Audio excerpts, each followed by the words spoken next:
মাওলানা মাহমুদুল্লাহ হাফিজাহুল্লাহকে 3 বছর পর আপনারা মুক্তি দিয়েছেন। আমরা মাওলানা মাহমুদুল্লাহ হাফিজাহুল্লাহর মুক্তিতে শুকরিয়া প্রকাশ করছি। কিন্তু ভালো করে মনে রাখবেন, মাওলানা মাহমুদুল্লাহ হাফিজাহুল্লাহকে মুক্তি দেওয়ার অর্থ এই নয় যে আপনারা মধুখালীর আমার ভাইদের শাহাদতের ঘটনা আমাদেরকে ভুলিয়ে দিবেন।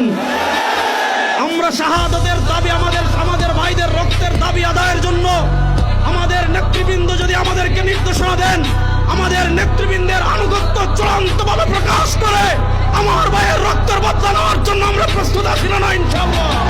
আমি হিন্দু সন্ত্রাসীদেরকে বলবো এটা গুজরাট নয়, এটা বাংলাদেশ। আমি হিন্দুদেরকে বলবো এটা দিল্লি নয়, এটা বাংলাদেশ। আমি বলবো এটা ইন্ডিয়া নয়, এটা শাহজালালের পুণ্যভূমি বাংলাদেশ।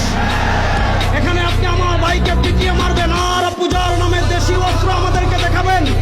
যদি আমাদের সাথে আপনারা খেলতে চান, মাঠে আসেন, আমরা খেলার জন্য প্রস্তুত।